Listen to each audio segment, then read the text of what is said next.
అలాగే 2025లో ఇవన్నీ కంప్లీట్ అయ్యాక విజయ్ దేవరకొండతో రవికిరణ్తో ఒక సినిమా ఆల్రెడీ ఫైనల్ అయింది. అది 25లో స్టార్ట్ అయ్యి 26లో రిలీజ్ కాబోతుంది.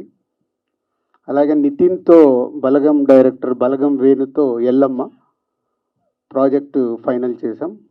అది 2025లో బిగినింగ్లో స్టార్ట్ అయ్యి దసరాకు రిలీజ్ చేయాలని ప్లానింగ్లో ఉన్నాం. సో ఇవి కాకుండా ఇంకో 2-3 ప్రాజెక్ట్స్ స్క్రిప్ట్స్ ఫైనల్ స్టేజ్లో ఉన్నాం. అవి ఫైనల్ అయిన తర్వాత ఇంకా దానికి సంబంధించిన స్టార్స్ ఏంటి అని అనౌన్స్ చేయాలి. సో ఇంత బిజీ క్యాలెండర్లో ఉన్నాను 2025 రిలీజులు కానీ చేయబోయేటి కానీ. సో ఇవన్నీ శ్రీ వెంకటేశ్వర క్రియేషన్స్ అండ్ దిల్ రాజు ప్రొడక్షన్స్లో జరుగుతుండగా ఒక 1 year నుంచి నాలో ఒక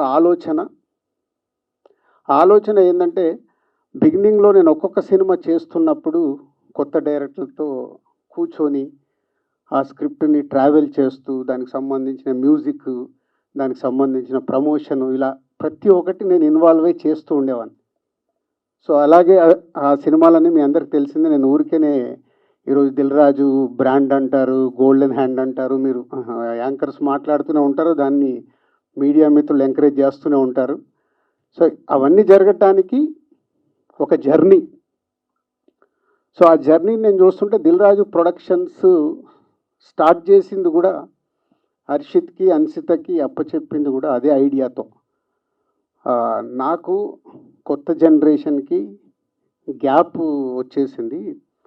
so why not next generation మీరు వస్తున్నారు కాబట్టి మీరు టేక్ ఓవర్ చేయండి అని వాళ్ళు చేసి 4 సినిమాలు కొత్త డైరెక్టర్లకి కొత్త వాళ్ళకి అవకాశం ఇస్తూ వెళ్తాం. పోతే నాకు సినిమాలే కాకుండా వర్క్ లోడ్ పెరుగుతున్న కొద్దీ ఇప్పుడు వాళ్ళని లేదు మీరు ఇప్పుడు కొత్త వాళ్ళతోనే చేస్తూ వెళ్తే ఇవన్నీ ప్రాజెక్ట్స్ ఎవరు చూడాలి అని వాళ్ళని మెల్లిగా ఇప్పుడు అన్సిత అండ్ హర్షిత్ ఎల్లమ్మ చూసుకోబోతున్నారు. రౌడీ మన విజయ్ దేవరకొండతో చేద్దాం అనుకునే సినిమా శిరీష్ గారు చూస్తారు. సో నేను నెక్స్ట్ 2025 తర్వాత జటాయు ఎప్పటి నుంచో రెడీ చేసిన సినిమా, అది పాన్ ఇండియా సినిమా. సో నేను ఆ సినిమా చూసుకోవాలని నేను అటు వర్క్ చేస్తున్నాను. నాట్ ఓన్లీ జటాయు, ఇంకా 2026లో స్టార్ట్ చేయాల్సిన ప్రాజెక్ట్స్ కూడా విఎఫ్ఎక్స్ బేస్డ్ ప్రాజెక్ట్స్ ఉన్నాయి. అవిటి మీద నేను ఎక్కువ వర్క్ చేయాలి. సో ఇవన్నీ జరుగుతున్నప్పుడు మళ్ళీ సరే ఈ యంగ్ జనరేషన్తో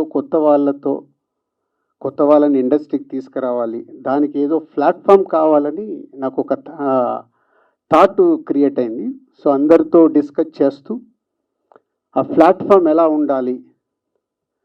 సో నేను బిగినింగ్ డేస్లో ఒక కొత్త ప్రొడ్యూసర్గా ఎంటర్ అయ్యి కొత్తగా డైరెక్టర్లను ఇంట్రడ్యూస్ చేసి ఈరోజు ఆ దర్శకులు కానీ మా జర్నీ కానీ అంటే ఒక సుకుమార్తో జర్నీ, దాంతోపాటు ఆర్య, అల్లు అర్జున్ ఈరోజు పాన్ ఇండియా బిగ్ స్టార్, అలాగే ప్రభాస్తో ఒక జర్నీ, మున్నాతో స్టార్ట్ అయిన మా జర్నీ వాళ్ళ ప్రభాస్ పాన్ ఇండియా స్టార్, అలాగే ఎన్టీఆర్ గారితో బృందావనం చేసిన ఎన్నో సినిమాలు డిస్ట్రిబ్యూట్ చేయడం వల్ల